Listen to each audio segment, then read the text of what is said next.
सावित्री के हाथों में थमा मायके से आया हुआ भाभी का पत्र हवा से फड़फड़ा रहा था। पत्र खोलते ही समय पे सावित्री सोच रही थी कि पता नहीं क्या लिखा होगा। भाभी ने मेरा बेटा मन्नू कैसा होगा? भाभी उसकी सही से देखभाल कर पा रही होगी या नहीं? पत्र खोलकर पढ़ने लगी तो उसकी आंखों से आंसू बहने लगे। भाभी ने पत्र में लिखा था कि सॉरी दीदी, आपका बेटा मन्नू जब छत पर बच्चों के साथ खेल रहा था तो नीचे गिर गया। उसके पैर की हड्डी टूट गई, पर चिंता मत करना, हालत ज़्यादा गंभीर नहीं है, जल्दी ठीक हो जाएगा। शरीर के अन्य हिस्सों पर भी थोड़ी थोड़ी मामूली चोट आई है, हम उसका उचित इलाज करवा रहे हैं। माँ, तुम रो रही हो? रोहन ने पुकारा तो सावित्री की तंद्रा भंग हुई। उसकी आंखों से आंसू बह रहे थे। उसने झटपट अपने आंसू पोंछे और रोहन को गोद में बैठाकर मुस्कुराने का बहाना कर पूछने लगी, स्कूल से कब आया बेटा? माँ, मैं तो कब से यहाँ खड़ा हूँ, पर तुमने मेरी तरफ ध्यान ही नहीं दिया। मुझे बहुत ज़ोर से भूख लगी है। रोहन ने अपने शूज निकालते हुए कहा, सॉरी बेटा, मैं अभी खाना परोसती हूँ। कहती हुई सावित्री रसोई घर में चली गई और फौरन दाल चावल लाकर रोहन को परोस दिया। माँ, तुम क्यों नहीं खा रही? तुम भी खाओ ना, रोहन ने आग्रह किया। उसका कहना उचित भी था, क्योंकि बाकी दिन सावित्री उसके हाथ से ही भोजन करती थी। लेकिन आज सावित्री का मन कहीं और अटका हुआ था। बार बार आंखों में आंसू आ रहे थे। आज उसका मन अपने बेटे मन्नू के आसपास ही दौड़ रहा था। रोहन को समझ नहीं आ रहा था कि माँ को क्या हुआ है। वो खाना खाते रुककर बोला, किसकी चिट्ठी आई थी माँ? किसी का नहीं बेटा। तो तुम खाना क्यों नहीं खा रही और बार बार क्यों रो रही हो? रोहन ने मायूसी से कहा तो सावित्री उसके साथ खाना खाने बैठ गई और कहने लगी, देखो, मैं भी खाना खा रही हूँ। वो घर में बखेरा खाना नहीं करना चाहती थी, सो होठों पर नकली मुस्कान लाकर वे मन से खाना खाने लगी। रोहन भी संतुष्ट होकर चुप हो गया और खाना खाकर अपने कमरे में जाकर बिस्तर पर लेट गया। सावित्री उसके सिरहाने बैठकर थोड़ी देर उसका सिर हिलाती रही।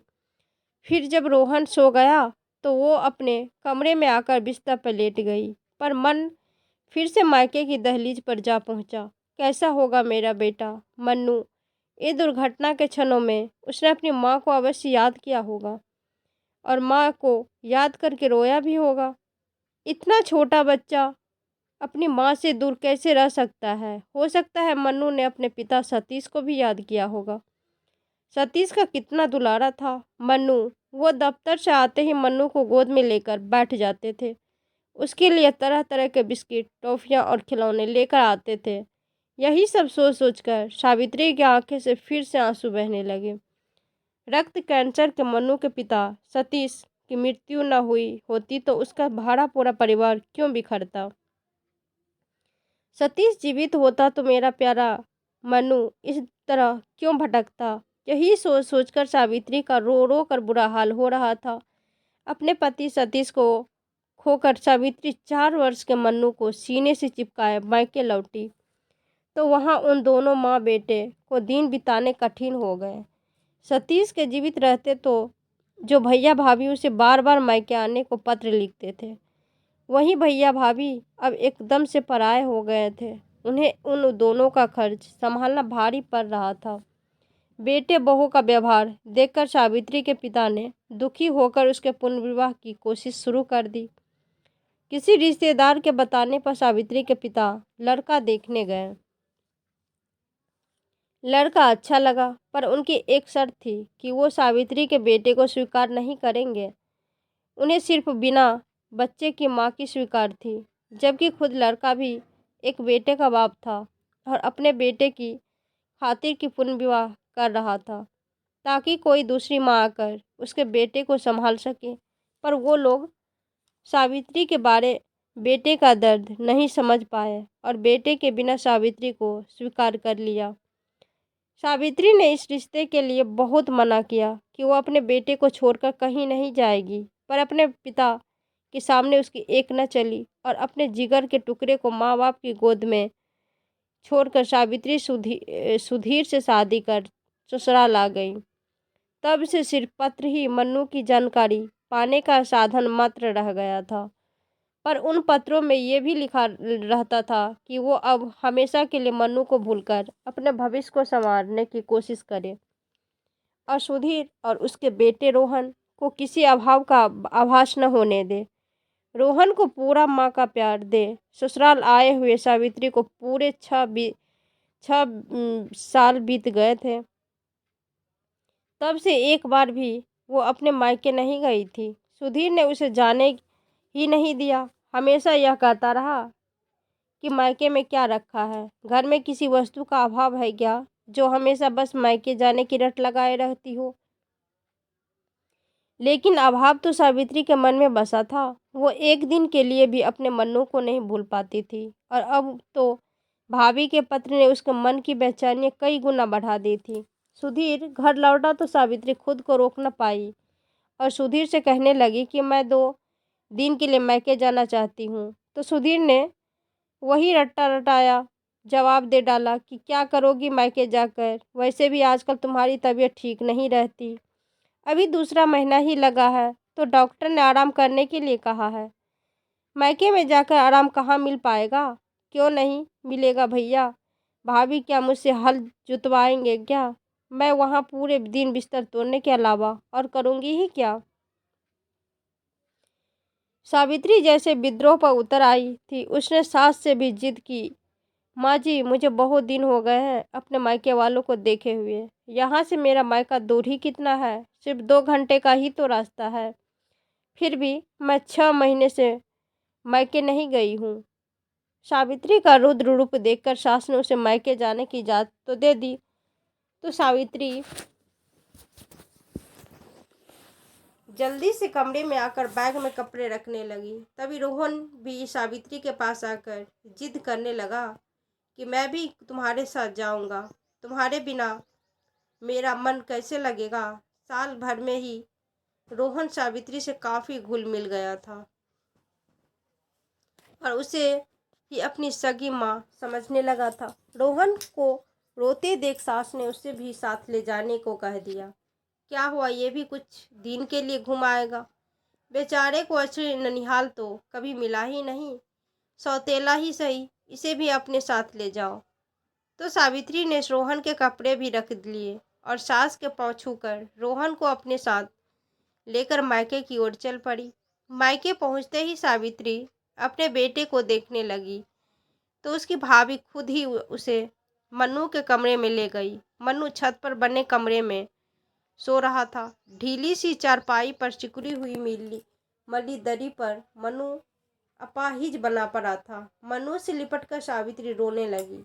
ये क्या दशा हो गई है मन्नू की। मन्नू काला सूखा कंकाल जैसा लग रहा था। मन्नू भी आश्चर्य से सावित्री की कीमती साड़ी आभूषण को देखता रह गया। तो ठीक तो है ना मन्नू। सावित्री ने स्नेह से उसके सिर पर हाथ फेरते हुए कहा। पर मन्नू को उससे बात करते में संकोच हो रहा था। वो नए वस्त्र, जूते, मोजे पहने गोल मटोल रोहन को भी घूर रहा था। माँ यह कौन है, रोहन ने मन्नू को देखकर नाक भौं सिकोड़ने हुए पूछा। तो सावित्री कहने की ही वाली थी कि मन्नू तुम्हारा भाई है, पर यह सोचकर शब्द उसके होठों तक आते आते रुक गए कि रोहन मन्नू को अपने भाई के रूप में कभी स्वीकार नहीं करेगा। इसलिए मन्नू को भाई बताकर उसके बालमन पर ठेस पहुंचाने से क्या लाभ है। तभी रोहन अगला प्रश्न कर बैठा, माँ यह कितना गंदा है, जैसे कई दिनों से नहाया ही ना हो। चलो यहाँ से नीचे चलते हैं। तभी सावित्री की भाभी रोहन को बहलाते हुए सावित्री से कहने लगी कि दीदी तुम मन्नू से बातें करो, मैं रोहन को नीचे लेकर जाती हूँ। सावित्री की निगाहें पूरे कमरे का अवलोकन कर रही थी। कमरा काफ़ी गंदा था, काफ़ी जाले लगे थे, धूल भी पड़ते जमी थी। तभी उसे याद आया कि इस कमरे में तो घर का कबाड़ रखा जाता था। उसको इधर उधर देख भाभी जैसे उसके मन की बात समझ गई, जो मजबूरी बताते हुए कहने लगी, दीदी क्या करें, घर में कोई नौकर तो है नहीं, इसलिए माँ जी ने ही इस कमरे का सामान निकाल कर इसकी साफ सफाई की थी। वही मन्नू की देखभाल करती है। मुझे तो रसोई से ही फुर्सत नहीं मिल पाती, ऊपर से छोटे बच्चे जो ठहरे ठीक कहती हो।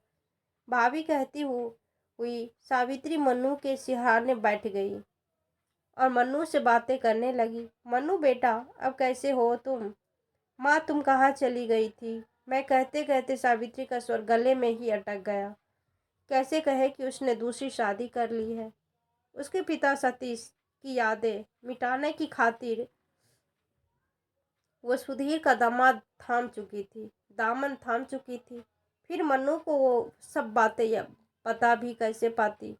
जिस वक्त सुधीर ने उसकी शादी मंदिर में हुई थी, उस वक्त मन्नू को घर में छिपा कर रखा गया था। तभी मन्नू फिर से बोल पड़ा कि माँ, मेरे लिए नए कपड़े नहीं लाई। ये सुनकर एकाएक सावित्री को याद आया कि वह मन्नू से यही कहकर घर से निकली थी कि वह उसके लिए नए कपड़े खरीदने बाजार जा रही है, और फिर 6 महीने के बाद आज आज ही लौट कर आई थी। यही सोचकर सावित्री की आंखें भर आई। कितनी पुरानी बात याद रखी है मन्नू ने। वो मन्नू के पुराने घिसे फटे कपड़े देखती रह गई। भाभी, कहाँ गए कपड़े? दिलवा पाती होगी। माँ, मेरे लिए नए कपड़े दे दो ना। मन्नू जिद करने लगा तो सावित्री के मन में आया कि वो रोहन के नए कपड़े लाकर मन्नू को पहना दे। नाप भी ठीक आएगा क्योंकि दोनों है भी एक ही आयु के, पर वो ऐसा नहीं कर सकी। मन में डर की लहर से उठी कि अगर रोहन ने कपड़ों की बात सुधीर और माँ जी को बता दिया तो बखेरा खड़ा हो जाएगा। तभी भाभी ने आवाज दी, चलो दीदी, पहले भोजन कर लो, बाद में बैठ जाना। सावित्री सीढ़ियों की ओर तरफ बढ़ गई। बीच में ही भाभी ने पूछना शुरू कर दिया, दीदी, आप मन्नू के लिए कपड़े खिलौने वगैरह कुछ भी नहीं लेकर आई? मन्नू है तो तुम्हारे कोख का जाया ही, तो तुम्हें उसका भी ध्यान रखना चाहिए। सुधीर की आमदनी भी तो कम नहीं है, घर में सब कुछ मौजूद है, रुपये तुम्हारे हाथ में भी तो रहते होंगे। सावित्री को लगा कि भाभी ने जानबूझकर उसे इस तरह का पत्र लिखा था ताकि वो मायके आकर उन्हें कुछ दे जाए। भाभी शुरू से लालची जो ठहरी, दूसरों पर खर्च करना इन्होंने कहाँ सीखा है। माँ ने खाना परोस दिया, पर सावित्री के मुंह में एक निवाला भी नहीं गया कि बेचारा मनु पेट भर कहाँ खाता होगा। उसकी तो यहाँ किसी को चिंता नहीं। माँ समझाती रही कि तुम्हें ऐसी स्थिति में अच्छे से खाना खाना चाहिए ताकि बच्चा हेल्दी पैदा हो, तो सुधीर भी तुम्हें अधिक पसंद करेगा। माँ और भाभी बस उसके ससुराल की ही बातें करती रही। तो उबकर सावित्री ने खुद ही मन्नू की चर्चा छेड़ी। मन्नू कैसा पढ़ रहा है भाभी? कैसे नंबर आए हैं उसके? ठीक है, ज़्यादा पढ़कर भी उसे क्या करना है? थोड़ा बड़ा होगा तो अपने मामा साथ ही उसकी दुकान पर काम करने लगेगा। माँ ने कहा तो सावित्री सोचने लगी, फिर तो मन्नू पूरे घर के लिए मुफ्त का नौकर बनकर रह जाएगा। सभी लोग उस पर तरह तरह के हुक्म चलाते रहेंगे। सबने भोजन कर लिया तो भाभी बर्तन समेटने लगी, पर मन्नू के भूखे रहने का एहसास किसी को नहीं था। सावित्री सोचने लगी कि भाई भाभी तो सबके ही ऐसे होते हैं, पर यहाँ तो माँ बाप को भी मेरे बेटे से कोई मतलब नहीं, बस नाम मात्र के लिए मेरे बेटे को रख रखे हैं। यह देखकर सावित्री अपने साथ लाई फल मिठाई एक प्लेट में रखकर मन्नू को देने लगी। मन्नू अकेला पड़ा था। सावित्री सावित्री का मन फिर से भीग गया। वो मन्नू के पास बैठकर प्यार से उसे खिलाने लगी।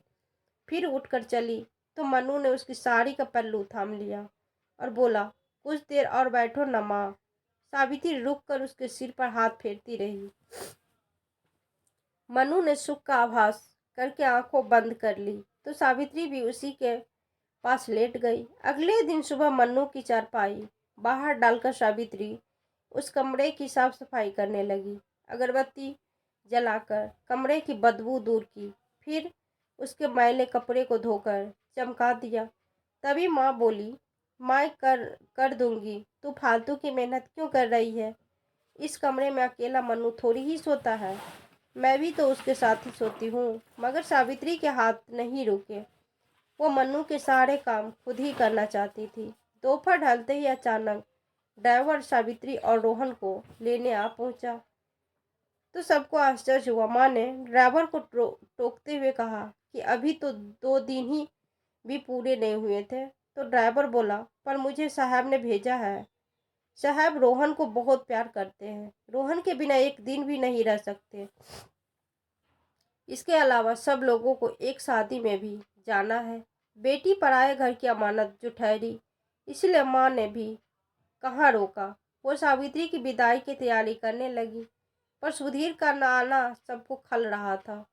पिताजी कहने लगे कि हम चाहे कितने भी गरीब क्यों न हो, पर दामाद का स्वागत करने में तो अच्छे से ही करते।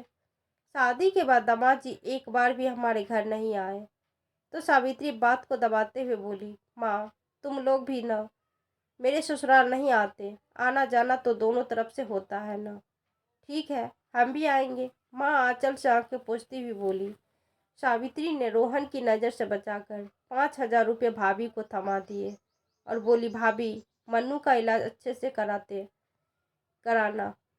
तो भाभी ने लपटकर नोटों को अपने हाथों में पकड़ लिया और मुस्कुरा कर बोली, मन्नू की चिंता मत करो दीदी, वो हमारा भी तो बेटा है। आखिर मैं सावित्री ऊपर जाकर मन्नू से मिलकर भारी मन से ससुराल के लिए विदा हो गई। कार आंखों से ओझल होने तक घर के सभी लोग सड़क पर खड़े रहे। सावित्री रास्ते भर सोचती रही कि उसने 6 महीने तक मायके न आकर मन्नू के साथ सचमुच बहुत अन्याय किया है। जब उसकी कोई देखभाल ही नहीं करता तो अपनी जिम्मेदारी दूसरों के गले मरने से क्या लाभ हुआ। मन्नू की देखभाल उसे खुद ही करनी चाहिए। वो इस बारे में सुधीर से बात करने के लिए अपना मन तैयार करने लगी। सुधीर को न तो दौलत का अभाव है और न वह कंजूस है। वो थोड़ी के बाद उसकी बात अवश्य मान जाएगा और मन्नू को अपना लेगा। फिर तो कोई समस्या ही नहीं रहेगी। सुधीर घर में बैठा उन दोनों की प्रतीक्षा कर रहा था। रोहन कार से उतरकर पिता की तरफ दौड़ पड़ा तो सुधीर ने उसे गोद में उठाते हुए कहा कि मेरा राजा बेटा आ गया। हाँ देखो पिताजी, मैं क्या क्या लाया हूँ। रोहन ननिहाल में मिले खिलौने दिखाने लगा। माँ जी ने चाय बनाकर सबको दी। सब पीने बैठ गए। माँ जी रोहन से सावित्री के मायके की बातें पूछने लगी। तुम्हारे नाना नानी मामा मामी सब कुशल मंगल तो है ना। तो रोहन उत्साहित होकर छोटी छोटी बातें भी बताने लगा। फिर एकाएक बोल उठा कि दादी माँ, मैंने वहाँ पर एक बहुत गंदा लड़का भी देखा। उसके दांत भी बहुत गंदे थे। उसने ब्रश भी नहीं किया था। बहू ये किसके बारे में बता रहा है। माँ जी पूछ बैठी तो सावित्री को मन्नू के बारे में सब कुछ बताना पड़ा। सुधीर सब कुछ सुनता रहा पर उसने एक शब्द भी मन्नू के बारे में नहीं कहा। सावित्री को उसकी ये चुप्पी नागवार लगी तो वो उसको कुछ कहने ही वाली थी कि माँ जी ने टोक दिया, बहू बातें फिर कभी हो जाएगी। इस वक्त शादी में चलने की तैयारी करो, नहीं तो देरी हो जाएगी। सावित्री ने रोहन को तैयारी किया, फिर खुद भी तैयार हो गई। रास्ते भर सावित्री खामोश रही, किसी से कुछ बातें नहीं की। पर सावित्री भी इतनी जल्दी हार मानने वाली नहीं थी। वो सुधीर से बात करने का पक्का इरादा बना चुकी थी। आखिर एक दिन सावित्री को मौका मिल ही गया। माँ जी रोहन को लेकर पड़ोस में गई हुई थी तो सावित्री ने मौका देखकर सुधीर से कहा कि मन्नू को भैया भाभी के पास अधिक दिनों तक नहीं रखा जा सकता।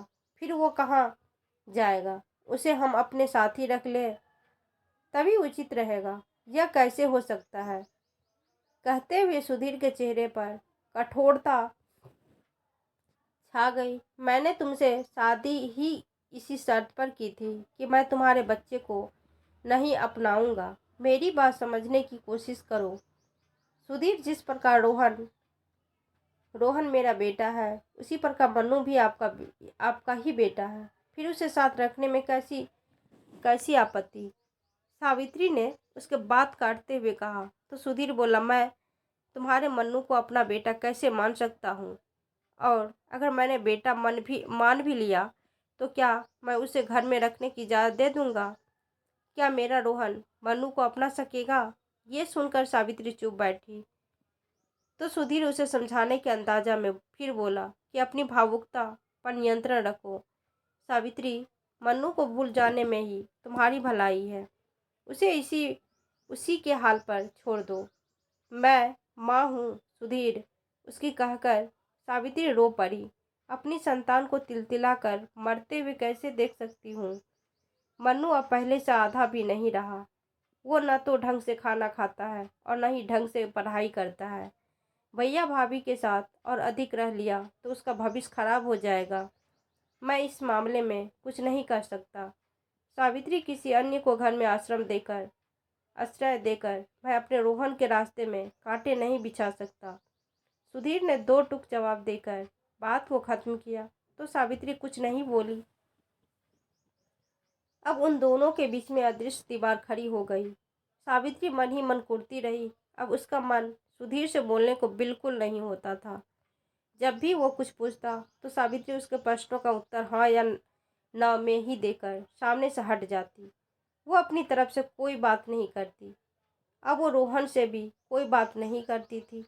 उसका मन विद्रोह कर बैठता कि जब सुधीर उसके मन्नू को नहीं स्वीकारता तो वही क्यों रोहन को छाती से लगाती रहे। पराए जाए अपने तो नहीं बन सकते। रोहन से कौन सा उसका लहू का रिश्ता है? बड़ा होकर रोहन भी उसे आंखें दिखाने लगेगा, फिर वो उसे अपना क्यों समझे? दोनों के मध्य पनपता विरोध माजी की पनी निगाहों से छुप न सका। वो बार बार पूछने लगी, बहू, जब से तुम मायके से आई हो तब से तुमने बोलना बंद कर दिया। ये उदासी तुम्हारे होने वाले बच्चे के लिए अच्छी नहीं। सावित्री खुद को सामान्य दिखाने का बहुत प्रयास करती, पर माँ जी उसकी बात को पकड़ जाती थी। इसीलिए कई बार पूछ बैठती कि सुधीर ने कुछ कहा है क्या।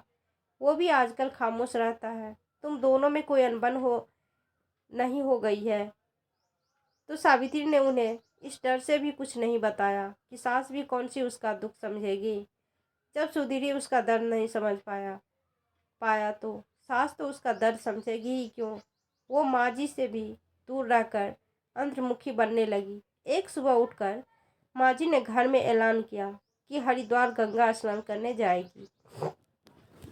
माँ जी का यह कथन सभी को अटपटा लगा, क्योंकि वे अब तक धर्म कर्म तथा पंडित पुजारियों को पाखंड की संज्ञा देती आई थी, पर आज हरिद्वार जाने पर आपत्ति किसी ने नहीं दिखाई। सुधीर ने भी कह दिया कि किसी बहाने प्राकृतिक दृश्य को देखकर तुम्हारा स्वास्थ्य उत्तम हो जाएगा। माँ जी कार में बैठकर अकेली ही हरिद्वार रवाना हो गई। इसके बाद तो वो हर तीसरे दिन कहीं न कहीं घूमने चली जाती। सावित्री को अब ये सोचकर और ज़्यादा गुस्सा आने लगा कि कैसे माँ बेटे हैं जिन्हें सिर्फ अपने शौक श्रृंगार स्वास्थ्य का ही ख्याल है, किसी और की जरा भी चिंता नहीं।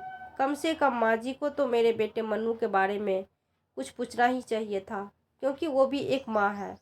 पर माँ जी भी स्वार्थी ठहरी। एक दिन उसने फिर से अपने मायके जाने की जिद कर ली और सुधीर से छुपाकर कुछ रुपये भी पर्स में रख लिए। सोचा कि मन्नू की दवाइयाँ खरीदने में काम आ जाएंगे। थोड़ी नानुकुर के बाद सुधीर ने उसे मायके जाने की इजाज़त दे दी, पर ड्राइवर को समझा दिया कि उसे आज ही सावित्री को वापस आना है। रोहन को इस बार सुधीर ने नहीं जाने दिया। सुधीर के कठोर व्यवहार से आहत सावित्री रास्ते भर आंसू पोंछती रही। माँ और भाभी उसे देखते ही उसके स्वागत के लिए लपक पड़ी, लेकिन सावित्री तो अपने बेटे मन्नू को हृदय से लगाने को व्याकुल थी। इसलिए घर में घुसते ही उतावलेपन से सीढ़ियों की तरफ दौड़ पड़ी, परंतु छत पर पहुंचते ही उसके होश उड़ गए, क्योंकि मन्नू का कमरा खाली था। वो चकित सी खड़ी सोचती रही कि कहाँ गया मन्नू। उसके मन में सैकड़ों आशंकाएं घूम रही थी कि कहीं मन्नू को कुछ हो तो नहीं गया। माँ और भाभी दोनों उसके पीछे पीछे ऊपर आ गई तो सावित्री चिल्लाकर बोली, माँ बताओ ना, मेरे मन्नू को क्या हुआ है? वो कहाँ चला गया? दीदी हमारी भी तो सुनो। भाभी उसके आंसू पोंछते हुए कहने लगी, कि तुम्हारी सास ने तुम्हें कुछ नहीं बताया क्या? नहीं, वो मुझे क्या बताएंगी? उन्हें मनु से क्या लेना देना है? कहाँ है मनु? दीदी, तुम्हारी सास ने उसे उचित देखभाल के लिए अस्पताल में भर्ती करा दिया है। वो कई बार यहाँ पर आ चुकी है और मनु के इलाज पर पानी की तरह पैसा बहा रही है। ये सुन सावित्री घोर आश्चर्य में पड़ गई कि क्या ऐसा होना असंभव है। पर माँ जी को मनु की बीमारी के बारे में कैसे पता चला? कहीं उन्होंने उस दिन छिपकर सुन तो नहीं लिया था? वो उसी वक्त अस्पताल जाने के लिए उतावली हो गई तो सब लोग अस्पताल पहुंच गए। मनु साफ सुथरे कपड़े पहने लेटा हुआ था। माँ को देखते ही उठने का प्रयास करने लगा। सावित्री ने उसे सहारा देकर बिठाया। मेरा राजा बेटा ठीक तो है ना? वो मनु को पहले की अपेक्षा स्वस्थ देखकर संतुष्ट का आभास कर रही थी। तभी मनु बोल पड़ा कि माँ, रोहन की दादी माँ मुझे यहाँ लेकर आई है थी। वो बहुत अच्छी है माँ, आप उसको साथ लेकर क्यों नहीं आई? तो सावित्री कहने लगी, वो बाद में आएगी बेटा। देखो, रोहन की दादी माँ ने तुम्हारे लिए कितने खिलौने और मिठाई भेजी है। कुछ वक्त मनु के साथ बिताकर सावित्री अपने ससुराल लौट आई। ससुराल आते ही सास के पैर छूकर पकड़कर रो पड़ी। माँ जी, आप महान हैं। हरिद्वार जाने के बहाने मेरे मनु पर प्यार लुटाती रही। पराये लहू पर मनु पराया कहाँ। जब मेरा पोता रोहन आपका बेटा बन गया तो आपका बेटा मनु मेरा पोता नहीं बन सकता क्या? जब तुम्हारी हो गई तो मनु भी तो हमारा हो गया। माँ जी ने सावित्री को उठाकर सीने से लगा लिया और कहने लगी कि मुझे माफ़ कर दे बेटी, मैं एक माँ होकर भी तुम्हारे दर्द को नहीं समझ पाई। पर अब तू चिंता मत कर बेटी, अब मनु ठीक होते ही सीधा अपने पास ही आएगा। लेकिन सुधीर उससे नफरत करते हैं, माँ कहकर सावित्री चिंतित हो उठी। तो माँ जी कहने लगी कि सुधीर को मैं समझाऊंगी। बेटी, जब तुम रोहन को अपना बेटा मान सकती हो तो सुधीर को भी मनु को अपना बेटा मानना ही होगा। सावित्री जानती थी कि सुधीर ने में माँ जी का कोई भी आदेश टालने का हिम्मत नहीं है। उसका मन खुशी से झूम उठा कि अब उसका मनु अनाथ नहीं रहा। उसके सिर पर माँ की वल छत्र छाया मौजूद रहेगी। तो दोस्तों, आपको यह कहानी कैसी लगी कमेंट करके ज़रूर बताएं।